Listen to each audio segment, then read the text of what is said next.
일곱 번째는 한글만으로는 정말 수준 높은 언어 생활이 불가능한가? 이런 궁금증이 많으실 거란 말이에요. 그렇지만 이제 저 같은 경우에 제가 드리고 싶은 얘기는 즉답으로 불가능합니다 라는 얘기를 드리고 싶은 거예요. 뭐 예를 들어 볼게요. 제가 내일 비가 많이 내린다 라는 기상청의 발표가 있었습니다. 자, 이렇게 굉장히 간단한 문장이 있단 말이에요. 내일 비가 많이 내린다는 기상청의 발표가 있었습니다. 자, 이렇게 간단한 문장을 우리말 한글로만 표현을 해보자고요. 해보세요 한번. 제가 해볼게요. 내일 비가 많이 내린다. 여기까지는 전부 다 우리말입니다. 기상청, 뭐 날씨를 알려주는 곳 이렇게 하면 되겠죠. 발표, 뭐 알렸다 이렇게 하면 될 거예요. 그럼 다 됐네요. 다시 제가 얘기해 볼게요. 내일 비가 많이 내린다는 날씨를 알려주는 곳에서의 알림이 있었습니다. 자, 이렇게 하면 되긴 된단 말이에요. 자, 여기에 근데 몇 가지 문제가 있단 말이에요. 어떤 문제가 있는가 하면 날씨를 알려주는 곳, 이 기상청이라는 세 글자의 단어가 8글자나 됐잖아요. 말이 길어집니다. 일단 그뿐 아니고 문장 전체 내용도 뭔가 원래의 글이랑 좀 달라져요. 뉘앙스가. 자, 여기까지는 그렇다고 쳐보자는 말입니다. 자, 그런데 중요한 얘기예요. 잘 들어보세요.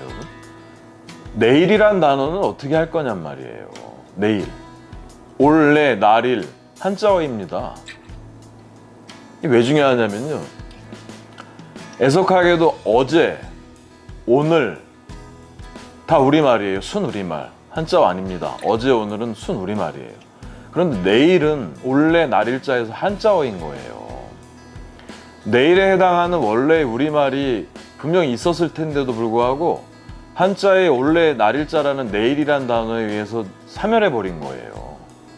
내일에 해당하는 우리말이 없어요. 지금 쓰고 싶어도 쓸 수가 없다는 말입니다. 우리 민족이 내일을 포기한 것도 아닌데 왜 우리 고유어 내일이라는 말이 없었을 리가 없잖아요. 여러분, 왜 고유어를 버렸을까요? 이게 언어입니다. 언어. 원래 우리말 단어가 뭔지는 알 수는 없어요. 학자 중에도 아는 분이 없단 말이에요. 어떤 이유인지는 몰라요. 하지만 우리 민족이 그 단어를 버리고 내일이라는 한자어 단어를 선택을 한 거란 말입니다.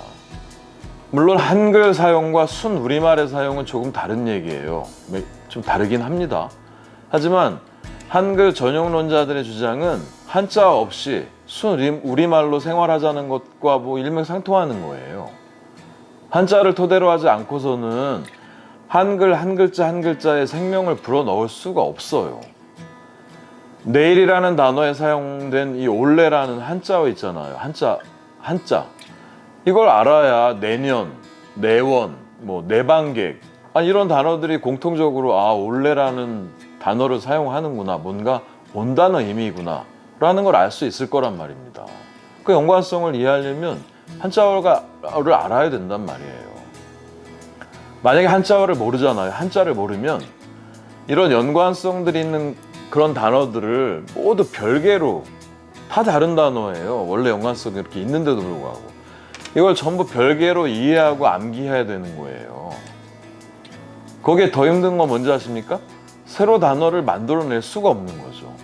조어력이 약해지는 거예요. 한자어기 때문에 가졌던 그 조어력 자체를 갖지 못한다는 말입니다. 단어를 만들 때 뭔가 일관성 있게 만들기가 참 어렵다는 얘기가 되는 거예요. 여러분 요리 좋아하시잖아요? 요즘 뭐 먹방도 많이 나오고 TV 보면 뭐 온통 먹는 얘기예요. 잘 생각해 보세요. 요리의 재료를 알아야 될 거 아닙니까? 재료. 뭐가 들어가는지 재료를 알아야 될 거 아니에요. 여러분들이 만약에 재료는 전혀 모르고 음식 이름만 많이 알고 있다고 생각을 해보세요. 새로운 음식을 만들 수가 없습니다. 요리 이름만 알아서 어떻게 요리를 만들 거예요? 뭐가 들어가 있는지, 마늘이 들어갔는지, 후추가 들어갔는지, 당근이 들어갔는지 재료를 알아야지 새로운 요리를 만들 거 아니냐는 얘기예요. 한 글자 한 글자의 한자 그 고유의 생명력을 인정하지 않으면 한글 단어들을 연관성 있게 암기하는 게 쉽지 않아요. 힘들단 말이에요. 제가 뭐 이전 영상에서도 얘기해드린 건 다시 강조하지만 우리 말과 글의 올바른 사용을 위해서는 한자 교육이 즉시 부활돼야 합니다. 교육 정책이 늦어진다 해도 부모님들께서 적극적으로 아이들에게 교육을 해야 됩니다. 8번째, 조금 하다 보니 중국어의 발음 표기가 익숙해진다. 왜 안 되나? 아니, 이건 제가 거꾸로 물어보고 싶은 거예요, 여러분들께. 아니, 얼마나 중국어 발음으로 표기한 거를 보셨습니까? 얼마나 봤다고 벌써 익숙해진단 말이에요. 아니, 그러면 그 오랜 기간 동안 우리가 불러오던 한자 녹음은 이상하다는 얘기예요. 우리 녹음이 당연히 훨씬 수월할 거 아닙니까? 수백 년 썼는데. 자, 여러분들, 류베이, 주거량, 차오차오, 이게 누군지 아십니까? 이게 누구냐 하면, 처음 들어보시잖아요. 이게 누구냐 하면 삼국지에 나오는 유비, 제갈량, 조조의 중국식 발음이에요. 어떤 게 익숙한가요? 어떤 게 자연스럽냔 말이에요.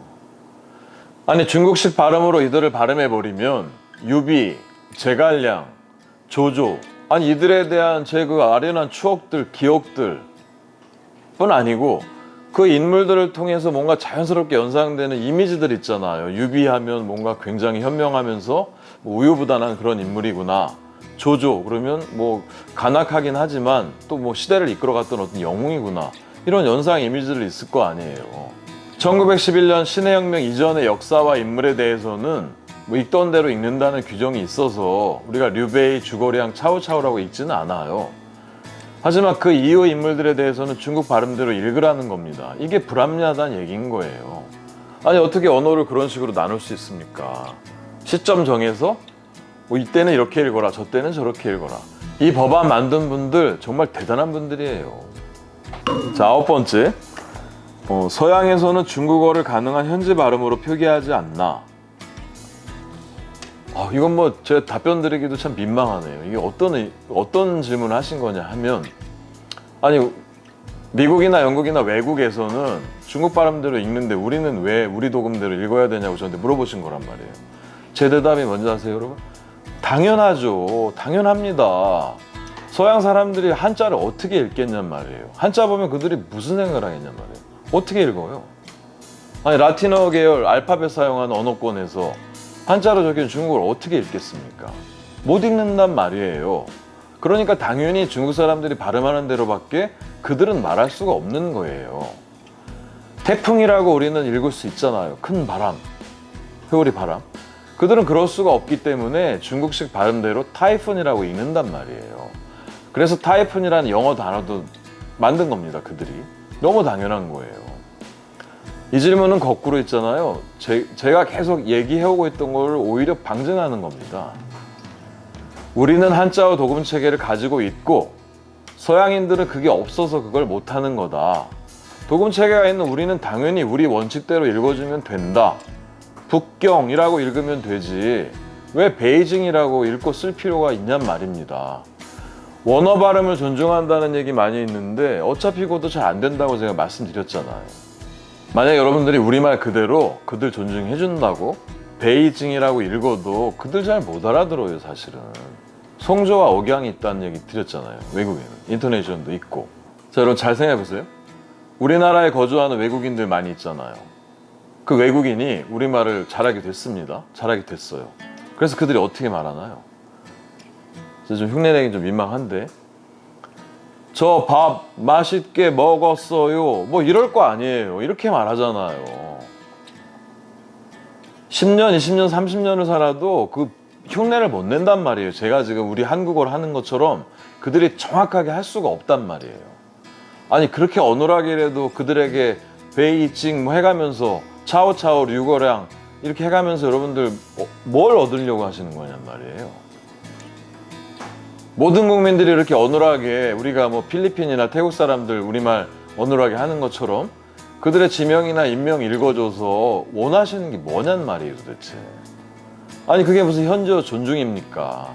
그거 뭔지 아세요, 여러분? 모질이 흉내인 거예요. 모자라다고 자기 스스로 밝히는 거란 말이에요.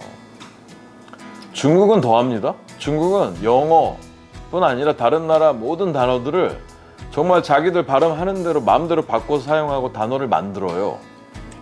아시잖아요. 얼마나 치밀하게 만드는지 어느 정도냐면 중국인 중에 영어를 공부하려고 하잖아요. 그럼 영어 단어들 자기도 쓰던 말이에요. 다 다시 배워야 됩니다. 원래 단어 발음이 자기들이 만들어 놓은 발음하고 전혀 달라요. 마음대로 막 만들어 놨거든요. 자, 이걸 잘 생각해 보면 우리나라 사람들이 어리석기 때문에 현지어와 다르게 우리끼리 발음을 하면 그 현지어 발음과 우리말 매칭을 못 시킬까 봐 현지어 발음대로 써야 된다고 이렇게 일반자들이 결정했다고 제가 말씀드렸었는데, 중국의 당국자들은 모든 중국인들을 천재로 하는 거예요. 모든 단어를 바꿔서 써도 나중에 영어 배우려면 다시 배우는 한이 있더라도 자기들이 발음하고 원하는 대로 단어를 바꿔 쓴단 말입니다. 우리와는 정말 다르죠. 많이 달라요. 10번째 질문입니다. 그래도 갑자기 한자, 일천자, 이천자는 너무 많지 않나? 예, 이건 맞는 말이에요. 사실 맞는 말입니다. 이천자라는 한자는 적은 양은 아닙니다. 더군다나 정말 열심히 하지 않으면 익히는데 몇 년이 걸릴 수도 있어요. 제가 권하는 건 천자입니다. 이 천자 정도의 한자만 익히면, 물론 쓰는 것까지 익힌다면 아주 금상첨화죠. 지금 아이들이 글씨 쓰는 거 자체를 굉장히 어려워해요. 많이 써볼 기회도 없고 다 타이핑 하잖아요. 한자 공부를 하면서 쓰기 연습을 같이 하면 필체 교정에도 좀 도움이 되고 여러 가지 얻는 게 많아요. 제가 천자 정도를 권하는 이유가 뭐냐면, 천자를 넘어서면 천자까지는 거의 기본적인 단어들이에요. 글자들이란 말이에요. 그런데 천자를 넘어서 이천자 선으로 가는 순간에 뭔가 이제 추상적인 개념들, 이런 개념들도 한자어들이 많아요. 또 아주 특별하게 쓰이는 어느 한정된 경우에밖에 안 쓰이는 그런 한자들도 많이 들어있단 말이에요. 천자 정도를 권하는 겁니다. 천자를 익히면 더욱더 큰 보너스가 있어요, 여러분들께. 어떤 거냐면, 중국어, 일본어를 모른다고 하더라도 그 중국인들, 일본인들과 필담으로 얘기를 나눌 수 있습니다. 필요한 한자를 이렇게 적어 보이면 중국인이나 일본인은 거의 100% 이해할 수 있어요. 뭔가 한국, 중국, 일본이라는 나라가 이 동아시아권에서 특히나 이제 많이 회자되고 거론되고 이렇게 묶여있는 나라인데, 언어학적으로는 전혀 다릅니다. 우리 한국어는 고리버라고 하고, 중국어는 중국 티베트 어족이에요. 일본어는 또 일본어족이라고 별도로 분류됩니다. 그 기원은 전혀 달라요. 하지만 이 한자라는 이 공통된 문자를 같이 사용했던 관계로 같은 문화권으로 보기에 전혀 무리가 없단 말이에요. 언어 동조대라는 단어가 있는데, 이 언어 동조대라는 단어를 설명하기에 한국, 중국, 일본 이 세 나라의 교류 관계가 아주 좋은 예입니다. 또 하나 정말 도움이 되는 건, 이런 언어 동조대의 관계로 인해서 천자 정도의 한자만 익히면 중국어, 일본어, 구어 있잖아요, 말. 이 중국어, 일본어를 배울 때도 아주 큰 도움이 됩니다. 제가 계속 말씀드렸지만 한자어의 우리말 도금이 비슷한 의미 한자 어근에서 유사하게 발음되는 규칙이 있다고 말씀드렸잖아요. 이게 당연히 중국어나 일본어에서도 비슷합니다. 그래서 그들의 언어를 배울 때 이 글은 물론이고, 글이야 한자를 많이 쓰니까 이 말하기에도 아주 큰 도움이 돼요. 보너스죠, 아주. 천자만 익히면. 자, 마지막 질문입니다. 방송인들이 결정된 대로 정확한 발음을 하려고 하는 것이 뭐가 문제가 있나? 이건 오히려 제가 묻고 싶은 겁니다. 아니, 뭐가 정확한 거란 말이에요? 한동안 방송인들, 특히 뉴스 앵커쯤 되는 분들이 자장면을 먹었다고 제가 얘기했었죠. 온 국민이 짜장면을 먹고 있는데도 말이죠. 그분들의 표정을 봤어야 됩니다. 저는 기억을 해요. 자장면 내가 이렇게 얘기하고 있는데도 니네 안 바꿀 거냐. 짜장면 아니거든요. 거의 이런 뉘앙스였단 말이에요. 제가 그때 자장면 발음에 너무 기가 막혀서, 아니 우리 국민들이 두 번째로 또 대중 음식이라고 할 수 있는 짬뽕 있잖아요. 난 이건 잠봉이라고 할 줄 알았습니다. 근데 아쉽긴 한데 제가 이 짬뽕으로 말을 하는지 잠봉이라고 말을 하는지는 못 들어봤어요. 혹시 짬뽕이라는 단어를 어떻게 발음하는지 들어보신 분 계시면 한번 저희한테 제보 바랍니다. 방송하시는 분들을 비하하려는 그런 의도가 아닙니다. 어떻게 결정이 됐던 간에 저는 그 방송인들 그분들의 의견이 반영이 돼서, 아니 온 국민이 발음하는 게 이건데 이렇게 해야 되지 않겠냐, 이렇게 정해질 줄 알았단 말이에요. 그런데 그런 노력을 도대체 본 것 같지가 않아요. 그래서 하는 얘기입니다. 밤에 잠잘 때 여러분 머리 밑에 뭘 깔고 주무시나요? 잘 한번 생각해 보세요. 제가 묻는 이유가 뭘까요? 다들 다른 걸 깔고 잡니다. 종류를 말하는 게 아니에요. 그 단어를 말하는 거예요. 들어보세요. 벽에예요, 비계예요, 베개예요. 뭐라 발음하십니까? 주변에 몇 분한테 물어보세요. 아마 다 다를 겁니다. 이거 사투리 아니에요. 물론 표준어 정해져 있습니다. 베개라고. 그런데 베개, 벽에 여기에 어 발음, 이 발음까지 합치면 제가 보기에는 대한민국 사람들이 머리 밑에 깔고 자는 도구는 거의 뭐 10가지가 넘어요. 10가지 넘게 발음이 된단 말이에요. 다시 말씀드리지만 이게 언어란 말이에요. 변화하는 거예요. 진화합니다. 그리고 언젠가는 그 고유 형태를 가지게 되고 발음을 가지게 되는 거예요. 베개라는 표준어가 물론 정해져 있긴 합니다. 그 변화가 온 국민이 매일 베고 자면서 이 베개라는 단어에도 여전히 진행 중이란 말이에요. 아니 이렇게 현재 진행형으로 변화하는 언어를 몇몇 사람이 상의해서 결정하고 강요하는 건 오만이에요. 다양한 표기의 존재를 인정하고 이 의사소통이 없는 한도 내에서 최소한의 제한을 둬야 되는 거지. 아니 뉴스에서 방송 몇 번 한다고 국민적인 합의가 갑자기 생겨서 자장면을 온 국민이 먹는 이런 일은 일어나지 않는단 말이에요. 차라리 온 국민에게 매일 뭘 배고자 하는지 그 단어나 알려주란 말입니다. 그걸 정해보는 일이 더 급한 거 아니겠습니까? 뭐 갑자기 법률과 좀 비교를 해보면 법률과는 아주 큰 차이가 있어요. 법률은 우리 다양한 우리 인간사에서 일어나는 최소한의 제한 규정으로 이루어진단 말이에요. 최소한. 뭐가 안 된다, 뭐가 안 된다라고 법률에 정해져 있다고 그게 우리 자유를 제한하는 게 아니에요. 오히려 뭐 어려운 단어긴 한데 죄형 법정주의라고 그 법률 안에 정해져 있지 아니한 일들에 대해서는 무한한 자유를 허용하는 겁니다. 물론 해석에 따라서 범위가 달라지긴 해요. 사회에 해가 되는 행동들에 대한 최소한을 규정하고 있는 게 법률이란 말이에요. 일단 법률에 저촉이 되지 않으면 허용 가능한 행위로 간주되는 거예요.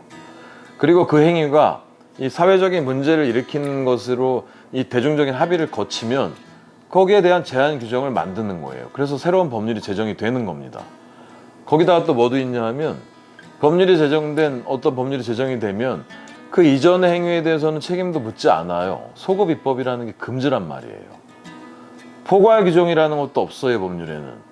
포괄 규정이 어떤 거냐면 뭐 착한 일을 해야 됩니다. 나쁜 일은 하면 안 됩니다. 이런 얘기예요. 이런 건 법률이 아니에요. 이건 해석에 따라서 도대체 뭐가 착한 일이고 뭐가 나쁜 일인지 해석을 할 방법이 없단 말이에요. 범위, 레인지가 정해지지가 않아요. 그런데 우리의 표준어 규정이나 외국어 발음 표기 규정은 이 최소한을 규정하려고 하지가 않아요. 법률도 최소한을 규정하려고 하는데 최대한을 규정하려고 한단 말이에요. 거기다가 또 소급도 합니다. 1911년 신해혁명 이후는 현재 발음대로 하라는 거잖아요. 아니 그게 도대체 몇 년 전이란 말이에요. 거기에 포괄 규정도 있습니다. 표준어라는 말의 정의 자체가 교양 있는 사람들이 두루 쓰는 현대의 서울말을 원칙으로 한다 이런 얘기잖아요. 포괄 규정이 아주 총집합이에요. 교양이라는 게 도대체 뭔지 어디까지인지 두루 쓴다는 게 뭐 10명이면 몇 명이 쓴다는 건지 서울말의 명확한 범위가 뭔지 규정되어 있지가 않는 거예요. 물론 언어를 법률하고 비교하는 건 무리가 있죠. 하지만 생각해보면 그런 비합리적인 부분들이 너무 많이 들어있다는 얘기예요. 자, 여기까지가 제 영상 1편 한자 교육의 필요성 그리고 2편 한자의 중국어 표기에 관한 내용에 대해서 많은 분들이 궁금해하셨던 부분들에 대해서 다시 한번 제 생각을 들려드렸고요. 이 말이라는 게 한번 뱉어놓으면 되돌릴 수가 없구나 이런 생각을 이번에 아주 제가 절실히 느꼈습니다. 앞으로는 한마디 한마디 더욱더 성의 있고 세심하게 해야 되겠다 이런 교훈을 얻었네요. 앞으로도 영상을 만드는 데 항상 최선을 다하겠습니다. 이 영상이 도움이 되셨다면 구독과 좋아요 부탁드리겠습니다. 더 참신한 내용으로 찾아뵙겠습니다. 감사합니다.